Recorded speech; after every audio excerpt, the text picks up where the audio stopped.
నువ్వు తాగుబోతువై ఉండి సంఘ నాయకత్వంలో ఉన్నావా?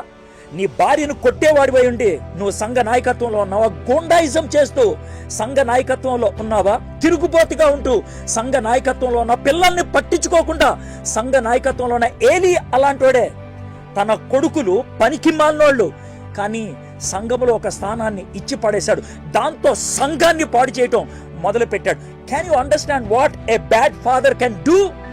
ఒక చెడ్డ తండ్రి ఏం చేయగలడో ఆలోచించగలుగుతా. ఏలీకి తన వృత్తి ప్రాముఖ్యం అయిపోయింది, ఏలీకి తన పేరు ప్రాముఖ్యం అయిపోయింది, ఏలీకి తన యొక్క బిజీ స్కెడ్యూల్ ప్రాముఖ్యం అయిపోయింది. తాను పబ్లిక్ గా ప్రాఫిట్ గా ఉంటూ నేర్చుకున్నాడు. But he failed at his home. తన ఇంటిలో తాను ఫెయిల్ అయిపోయాడు. హీ వాజ్ ప్యూర్, దాంట్లో ఎటువంటి అనుమానం లేదు. చెయ్యెత్తి ఆశీర్వదిస్తే చాలు. ఆయన ఆ హన్నాకి కుమారులు దేవుడు అనుగ్రహించాడు. కానీ what is the use? He was a failure as a father. తండ్రిగా ఆయన ఫెయిల్ అయ్యాడు. It's tragic when a father and a spiritual leader loses his influence over his own family.